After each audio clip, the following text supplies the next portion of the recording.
Have you ever wondered why the Apostle Paul calls love, patience, and kindness fruit of the Spirit instead of just character traits or attributes? Tim Keller contends that gradual growth is key to understanding the nature of how Christians change to become more Christ-like.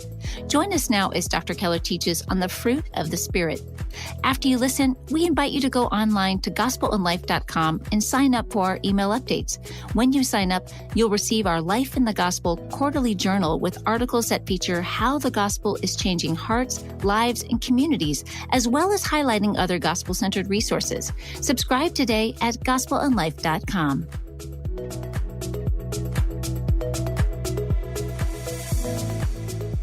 Galatians 5, and I'll read verses 19 to 26. And just to warn everybody, because this week I had not 3, not 2, not 1, not 4, but count them 5 irate communications saying, I don't like the fact that you never cover all the material in your handout. It's like putting stuff on the plate, and then I start to eat it, and then you take it away before I'm finished. And I said, okay, I want to warn you ahead of time, I will not finish it, but we will get to the last part on temptation next week. This week, let's read Galatians 5, 19 to 26. The acts of the sinful nature are obvious: sexual immorality, impurity and debauchery, idolatry and witchcraft, hatred, discord, jealousy, fits of rage, selfish ambition, dissensions, factions, and envy, drunkenness, orgies, and the like. I warn you, as I did before, that those who live like this will not inherit the kingdom of God. But the fruit of the Spirit is love, joy, peace, patience, kindness, goodness, faithfulness, gentleness, and self-control. Against such things there is no law. Those who belong to Christ Jesus have crucified the sinful nature with its passions and desires. Since we live by the Spirit, let us keep in step with the Spirit. Let us not become conceited, provoking and envying one another. Okay. Here ends the reading of God's Word. Self-control. Some people said, yeah, it's the last of the fruit of the Spirit.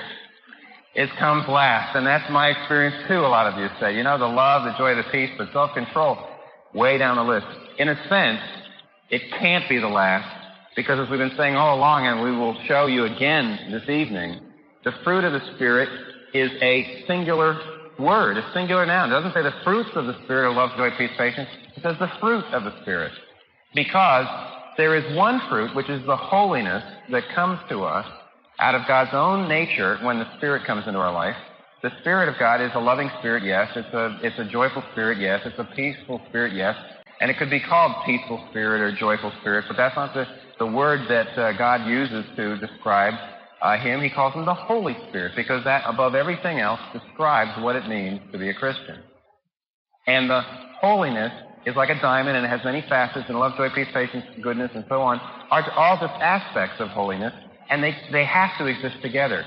They all stimulate one another. They're inverse, they're two sides of the same coin, as we see. They all work together, and therefore, though one of them may be leading in your life and one of them may be lagging in your life, they have to all come together eventually. They're all attached. They might be on rubber bands, so one can come in, the other one stretches before it catches up, but it can't be disconnected. And that's very important, because you can manufacture self-control, as we're going to see. You can have a kind of self-control that is nothing more than just willpower, and it has nothing to do with love or joy or peace. Self-control it isn't derived from and flows, that doesn't flow out of love, joy, and peace isn't self-control. You know, if some poor person, you know, because of your background and your childhood, if your poor little, if you know, you think of your life as sort of a little iron rod, it was bent, you know, to the left. Sure enough, if you just take the same kind of power, you can bend your life back to the right, you know. After a while, it breaks. A friend that Terry and I both know, he tells a great story. His name is Frank Barker, and he's a pastor in Alabama, and he tells this great story about how he tried to give his wife self-control. As he said, when we first got married, his wife was deeply depressed. She went into this dark, deep depression. She was discouraged. And he said, boy, I'll tell you, I counseled her. I did everything I possibly could to help her. Every single day I walked in and I looked at her and I said, buck up! But he says, nothing helped. Except he did it, you know, he's got this old Alabama accent, so I'd say, buck up! But nothing helped.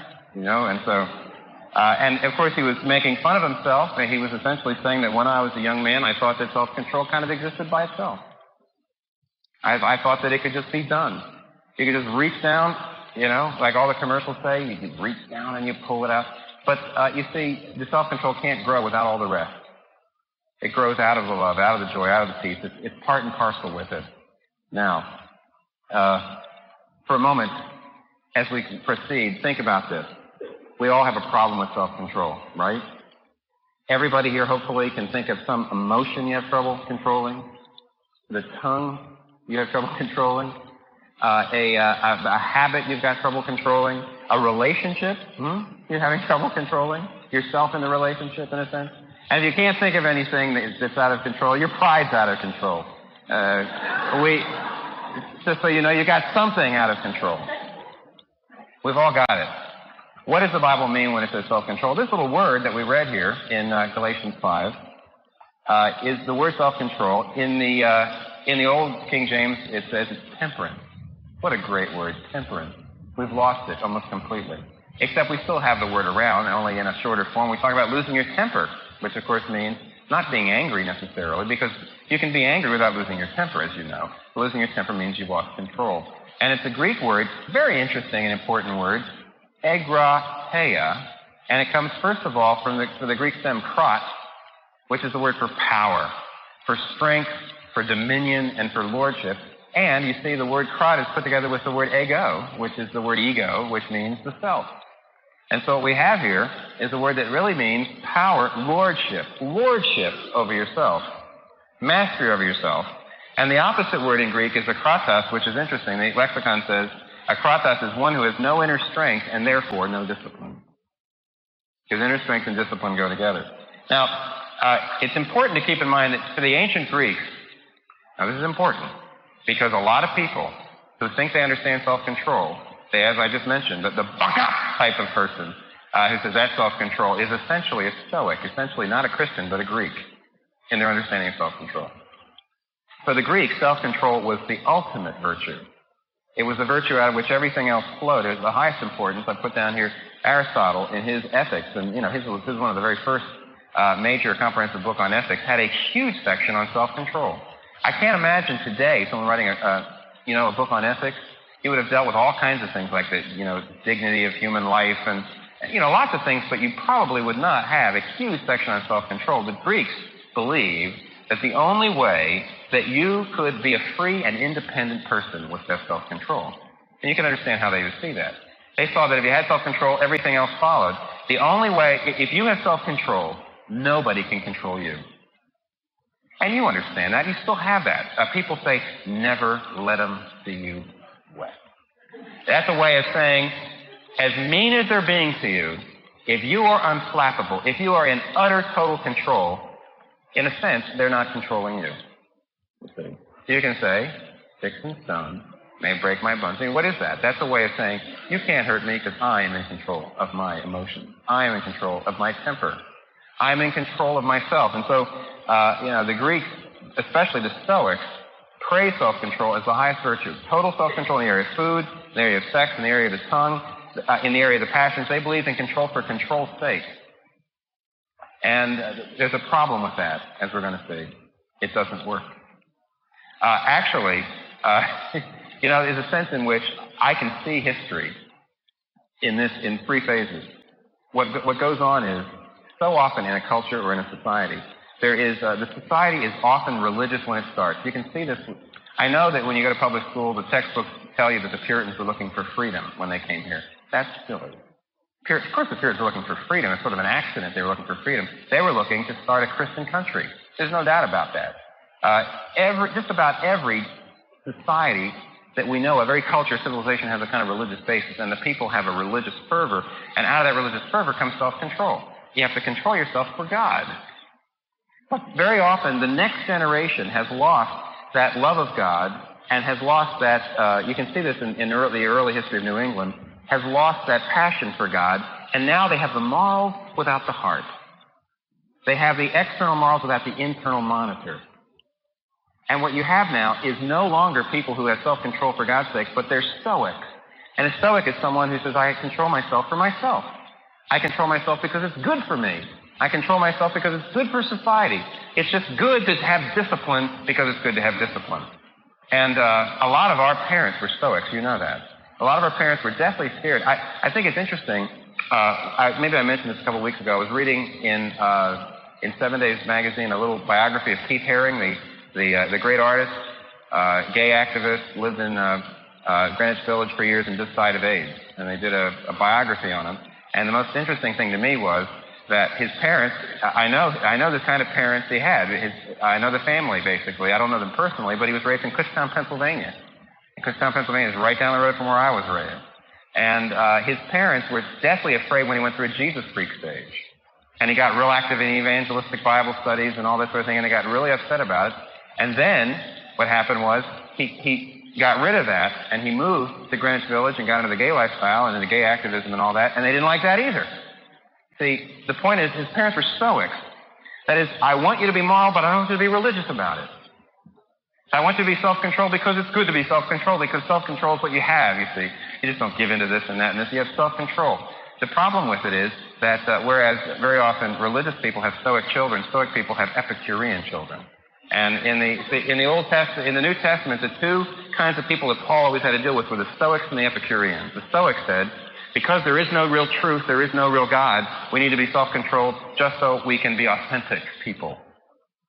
And the Epicurean said, that's how I feel too. And the Epicurean said, because there is no truth, get out there and have as good a time as you possibly can. What are you talking about, self-control? Like, who's going to get me if I don't have self-control? You know, like if my parents say, you have to have self-control, you're a Stoic. Well, Dad, you believe in heaven and hell? Well, sure, I believe in heaven and hell. Well, how do you know when you get there? Well, I don't know. I mean, let's not talk about this sort of thing. Religion is a private thing. Oh, I see, Dad. In other words, you really don't know if there is a heaven and hell. Well, I don't know. Go ask somebody else. And, of course, eventually the kid says, what's so big about self-control? So religious parents have Stoic kids, and Stoic kids have Epicurean kids, and Epicurean kids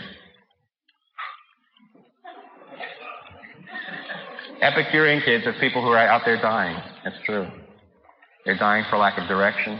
They're dying for lack of meaning. In many cases, it's the kids of the Epicureans that go back to being religious because they realize after a while, you know what? If I don't have God, I don't have me. You can't really have a society without God. You can't really have morals without God. You can't have purpose without God. I can't even have a self without God, because the knowledge of God and the knowledge of self, as John Calvin says, they increase and they decrease or diminish together. They're coordinate things. Now, biblical self-control is very different than pagan self-control. In biblical religion, the idea of self-control is clearly present. Of course, we see it right there in the middle of all this other stuff. Right? It's clearly part of holiness. It's very important, but it's wrapped up with the rest. It's the opposite of uncontrolled passion or uncontrolled body.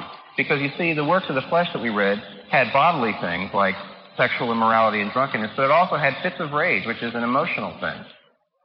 And self-control is over against being completely out of control in either your emotions or your habits. In 1 Corinthians 9:25, and we're going to look at that in a second, Paul likens the believer to an athlete who is disciplined. Why? To win the prize. But Paul says his self-control is for his brethren's sake. Galatians 5 says it's for Christ's sake. Because it says here, those who belong to Jesus Christ have crucified their passions. That means they've nailed them up there. Get up there, you passions, and you stay there, and you don't go squiggling all over the place and messing up my life. Why are you crucifying the passions? Why are you putting them up there? Why are you putting them in their place? For Jesus' sake. I belong to Jesus. And so the point is, the Stoic approach doesn't work in the end.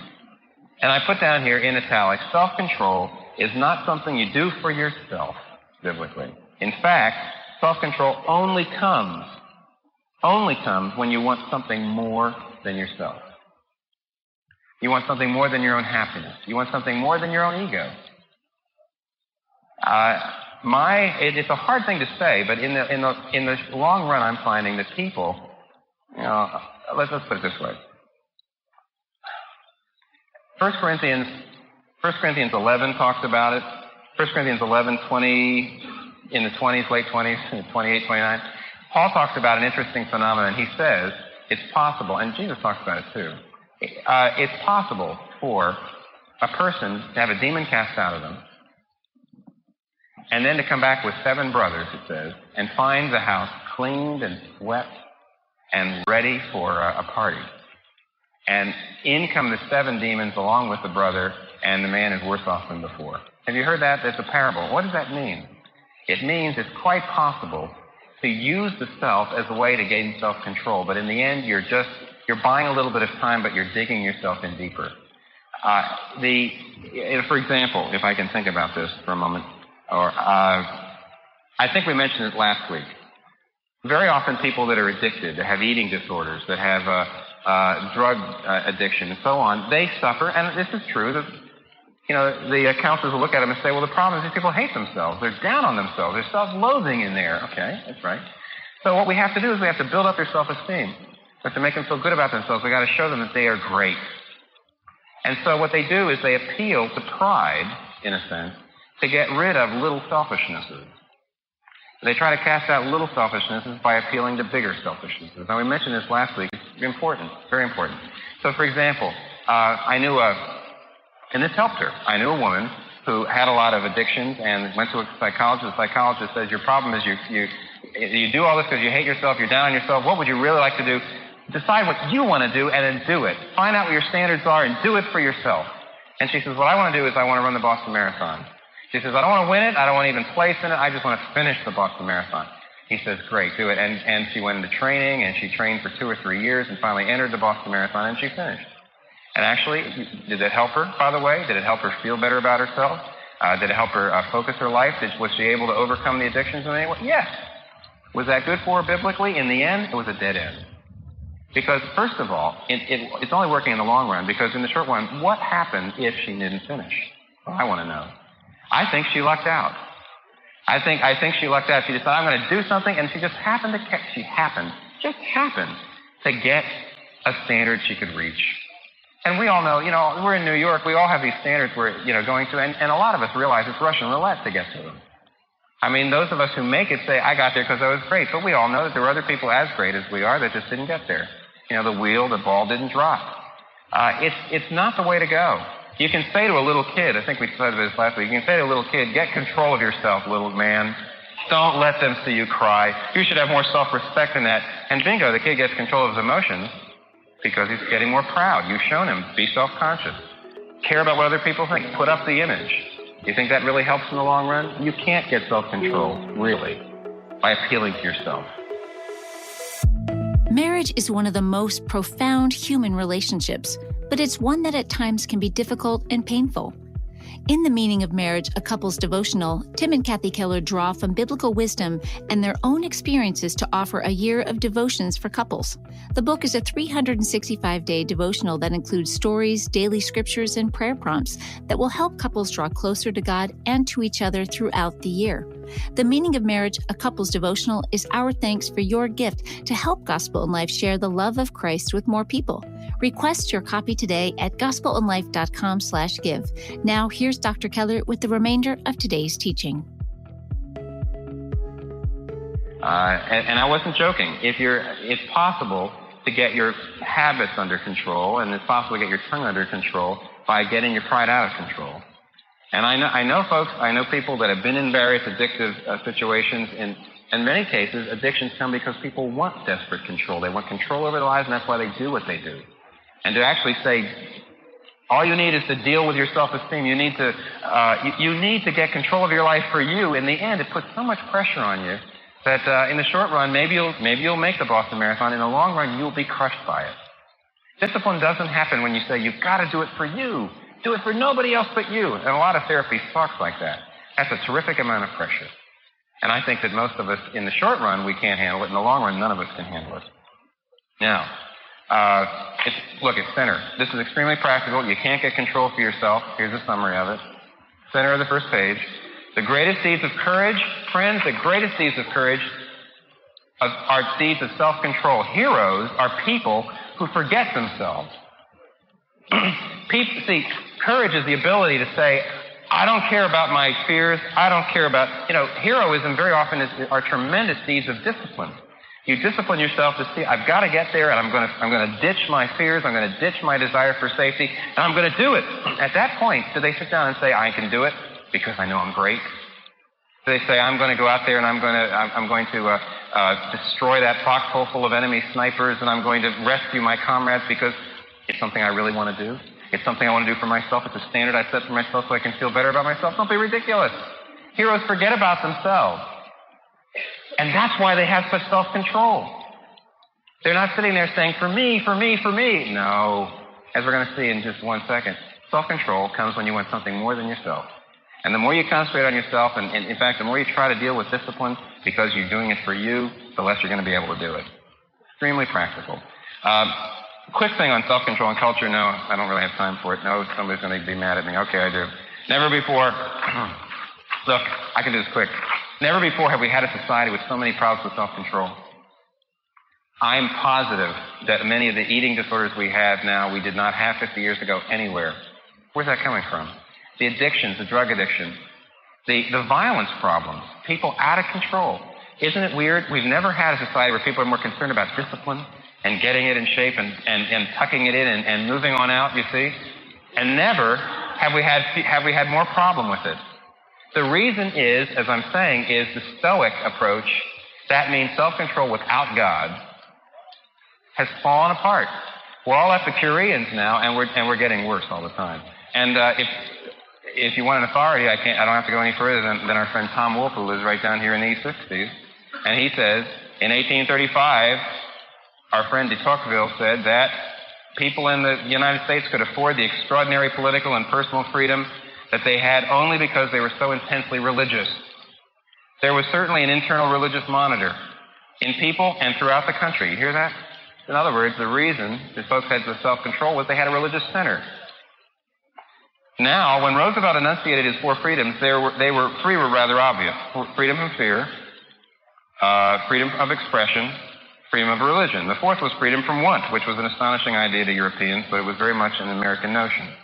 Now, if you've had every form of freedom that has been known to man, and then some, the only freedom left is freedom from the internal monitor, freedom from religion.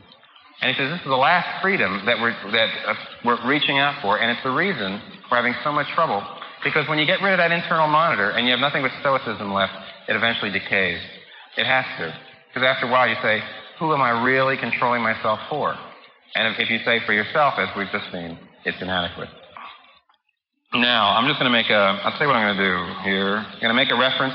Proverbs 25:28. Don't refer to it. Don't turn to it. Let me just refer you to three passages I would like to see you study about self-control. This is my application for the evening. Number one, Proverbs 25:28 says, like a city without walls is a man without self-control. Like a city without walls is a man without self-control. When Nehemiah, in Nehemiah chapter 1, verse 3, when Nehemiah heard that Jerusalem had no wall, he wept. Why? Because he knew that a city without a wall wasn't really a city, or it wouldn't be a city for long. Because animals could come in there, and marauders could come in there, and robbers could come in there, and eventually armies could come in there. And he realized that's the way it is. A human being without self-control is not a human being. You've lost some of your humanness. We all need a wall around us. That's what Proverbs 25:28 is saying. One way to put it, inside our hearts, remember how we talked about this before? Our hearts are like a seed bed. You know how an acorn has got not just one tree in there, but an entire forest? You know, there's an ocean of wood in the acorn. One acorn could eventually cover the entire world, and actually, technically, the entire universe with trees. You know that? And with nothing but what was in that acorn to start with. In the same way, in every one of our hearts, there are these little seeds. Resentment, which, of course, if watered, can become murder. Envy, which can become paranoia. Rationalizing, which can become lying. Envy, which becomes robbery. Lust, which becomes adultery. What you need is a wall around us to keep out the marauders that could come in and that are the influences that actually can draw those seeds out. Because, you see, those of us who tend to be resentful, there's aggravating people out there.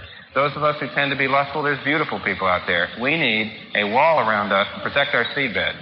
That's what self-control, and that's why it's so important. Secondly, if you look at Ephesians 2:1-3, another passage, don't have to look at it now. I suggest you look at it there because it talks about what it calls the cravings of the flesh. And the word there for cravings or desires is a Greek word, thalemata, which actually means the commands of the flesh. We forget that one of the things we're up against when it comes to the sinful nature is the sinful nature is an idol manufacturing shop. The sinful nature is the part of you that doesn't want to obey God and doesn't want to worship God, and so it tries to get you to worship anything else. The flesh is that which takes good things and turns them into idols and says, you must have this or you are sick. You must achieve this or you are dirt. The flesh tells you that. And as a result, the flesh actually commands us to do things. That's what that word thalemata means. It commands us. It doesn't just say, I suggest you lust after that woman. It says, you've got to have her. It doesn't say, I suggest that you, if it would be nice to make a few more bucks and climb up the corporate ladder. You say, you are nothing if you aren't able. Look at all the other people that came out of business school at the same time you did, and look where they are. How can you look at yourself in the mirror and you don't even want to hang around with those people anymore? Because the flesh is not just saying, I suggest, it's saying you've got to have it. We do not realize how strong the flesh is. And as a result, Christians in particular are constantly they're miscalculating, they're underestimating the compulsive strength of sin that still is inside us, and Paul's talking about that. As a result, I think a lot of Christians too quickly immediately see any kind of really, really heavy, difficult sorts of sins that are very nagging and very difficult to overcome, almost immediately figure this must be from Satan. Why? Because you don't understand as well as you should, I think, just how strong the flesh is in making commands. I do believe, by the way, in demon possession, but if you want my personal opinion about it, if somebody sits there and says, I think I'm demon possessed, it's a little bit to me like somebody coming in and saying, I think I'm severely mentally retarded. I've been really studying up on it. I've been reading a lot of books about it. And I really wonder if I am, and what do you think? And the answer is, if you're really worried about it, you're probably not. And the answer is, the person says, am I demon possessed? I got it. Or you wouldn't be bothered by it. You wouldn't know that you are, you see. You wouldn't be sitting around, clothed in your right mind. Certainly I believe in demon possession, just like the Bible says. But I think too often we run to it when actually we're under the control of the commands of the flesh. Now, finally, the last thing to say, what is self-control? Now, next week I'm going to talk about temptation. But here's what self-control is. And I'll give you the summary now, and next week we can get back to it in detail. Self-control is the ability to choose the important thing over the urgent thing. The important thing biblically is love for God and love for your neighbor. The urgent thing is to please yourself.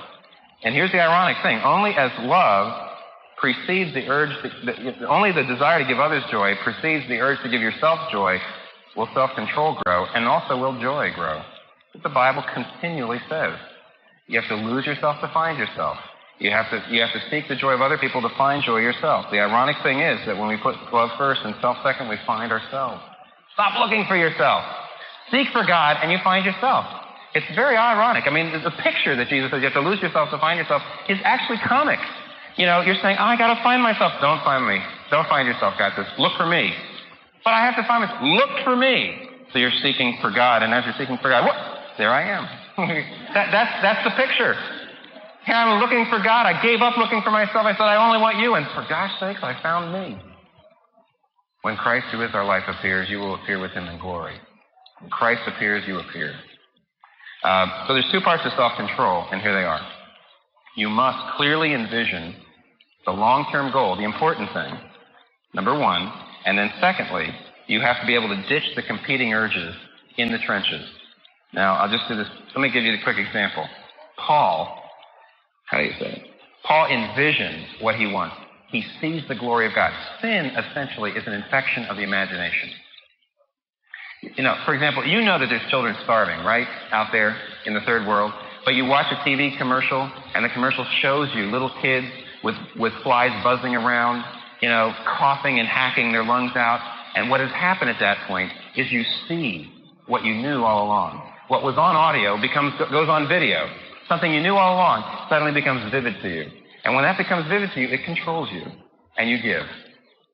In the same way, the self-control comes when the important thing is on video, when the important thing is very real to you. It comes from meditating, it comes from knowing, it comes from thinking, it comes from reflecting. When it's very real to you, you find yourself developing self-control. And what should be very real to you? The glory of God, pleasing and giving him joy. The love of God and the love of your neighbor. See, when Paul, in Acts, maybe next week I could read it for you, Acts 23, there's a place where Paul is slapped when he was on a trial. He was on trial, and he's slapped. And he turns around, and the person who ordered him slapped, he says, maybe God will slap you, you whitewashed wall. And somebody turned to him and said, you know who that is? That's the high priest. Of course Paul knew that was the high priest. And then he suddenly said, oh, and he quotes Exodus 22, verse 28. And he says, oh. He says, that's right, it is written, you shall not revile a ruler of your people. Now, I don't know about you, but I don't have Exodus 22, 28 on the tip of my tongue. The reason Paul snapped out of his anger was suddenly, on video, came this verse. He knew the scripture that well. He knew God's truth that well. And it came up, and it snapped off his anger. He got self-control because on it came. He knew the Bible that well. Do you? Do I? That's why we don't have this kind of self-control. So it has to be on video. You have to clearly understand it. And then secondly, when you're actually in the trenches, that means at the moment when you really want to do the wrong thing, you have got to learn how to turn it on at that minute, like Paul did. See, for example, Paul says in 1 Corinthians 9, it's like running a race. You know, you're running along and your lungs say, gotta stop. You know, and your body says, I need a break. And yet Paul says what you have to say at that time is, no, the prize. I've got to get this much in. I've got to do this much time. I've got to get this. In other words, at the minute where you're ready to give up, can you put it on video? What does it take to do that? It takes friends. It could be that some of you are struggling with self-control and you can't do that. You're learning how to envision and see the beauty of God, but it's hard in the trenches at the moment of temptation to put it on. Then you need a friend to tell you. You need a friend to call you. You need a friend to pray with. Maybe you need to write it for yourself. Whatever, it takes time, but that is the second part of self-control. The first part of self-control is envisioning the important thing, and the second part is choosing the important thing over the urgent thing in the trenches. Enough said. Here's how you get self-control in the end. Look at Jesus. Look at what Jesus did for you. He set his face like a flint so he could die on the cross for us. When Peter came to him and said, no, not the cross, he said, get thee behind me, Satan, to his best friend. I will have nothing divert me from my goal. See, self-control. He did that for you. Realize what he did for you. Recognize and think about it. Say, I am not going to let anything get between me and you. Not one of these sins, none of this stuff. That's the only way you can do it. That's the only way you can envision it. Jesus Christ is the captain, the greatest captain, the most amazing captain of all. You know, I've heard of other captains that when they were out on the field, they ripped their clothes off, and they took off their protective, bulletproof vests and things, and they took their wounded men and took care of them. But Jesus Christ was somebody, you know, who took himself off and ripped himself to pieces to make us whole.